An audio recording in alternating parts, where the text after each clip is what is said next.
தமிழ்நாட்டுக்கு வந்த மாண்புமிகு பிரதமர் மோடி அவர்கள் ஏராளமான பொய்களை சொல்லிட்டு போயிருக்கிறார். உலக வரைபடத்துல இருக்கக்கூடிய அத்தனை நாடுகளுக்கு போயிட்டு தேர்தல் காலங்கள்ல இந்தியாவுக்குள்ள வருவார் நம்ம பிரதமர். இப்ப தமிழ்நாட்டுக்கு கனிமொழி சொன்ன மாதிரி தேர்தல் சீசன் இங்கே வந்தார், இனியும் வருவார். பிரதமர் வருகிறார் என்றதும் அவர்கிட்ட நான் பல கேள்விகளை முன்வச்சேன். 2 நாளைக்கு முன்னாடி வருவதற்கு 2 நாளைக்கு முன்னாடி நான் சில கேள்விகளை வச்சேன். அதை நீங்க தொலைக்காட்சியில பார்த்திருப்பீங்க, ஊடகங்களை பார்த்திருப்பீங்க, பத்திரிகையில படிச்சிருப்பீங்க. ஆனா அவர் எதற்கும் பதில் சொல்லாம வழக்கம் போல பழைய கண்டென்ட்டையே பேசிட்டு நமக்கு புது கண்டென்ட்டை கொடுத்துட்டு போயிருக்கிறார். தமிழ்நாட்டில் பெண்களுக்கு பாதுகாப்பு இல்லை என்ற ஒரு அபாண்டமான பொய்ய சொல்லிட்டு போயிருக்காரு.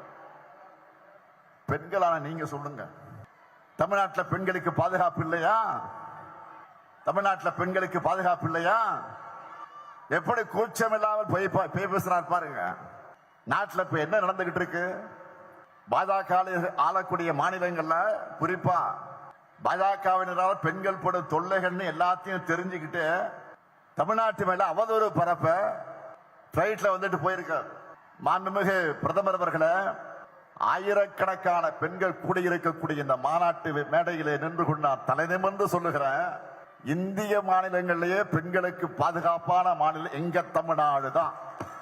அடிச்சு சொல்றேன், இங்கதான் அதிகமான பெண்கள் வேலைக்கு போறாங்க. அண்மையில் அவதார் என்ற குழுமம்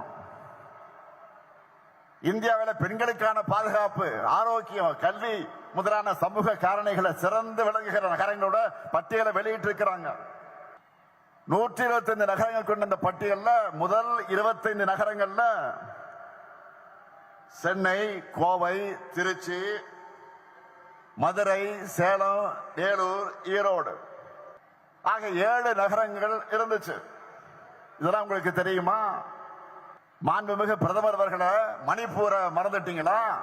2023ஆம் ஆண்டு மே மாதம் எரிய தொடங்கின மணிப்பூர்ல இதுவரைக்கும் அரசு கணக்குப்படி பாத்தீங்கன்னா 260 பேர் கொல்லப்பட்டிருக்கிறாங்க. ஒருவர் இருவர் அல்ல, 260 பேர் கொல்லப்பட்டிருக்கிறாங்க. ஆனா உண்மையான எண்ணிக்கை இன்னும் ஒரு மடங்கு இருக்கும். 3000 பேர் காயமடைஞ்சிருக்கிறாங்க. 1 லட்சம் பேருக்கு மேல மாநிலத்தை விட்டு இடம் பெயர்ந்துட்டாங்க, ஊரை விட்டே போயிட்டாங்க, மாநிலத்தை விட்டு போயிட்டாங்க. 3 ஆண்டுகளாக இயல்பு வாழ்க்கை பாதிக்கப்பட்டிருக்கு மணிப்பூர்ல.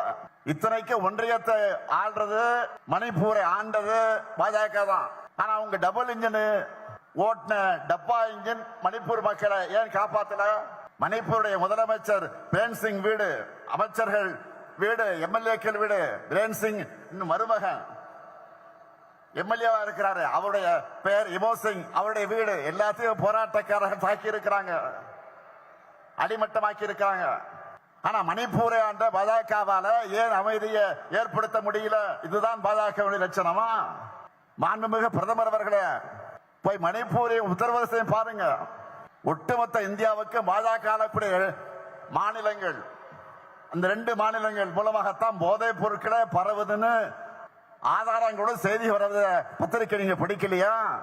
இது எல்லாத்தையும் மறைச்சிட்டு அமைதியான தமிழ்நாட்டு மேல அவதூறு பரப்பாதீங்க.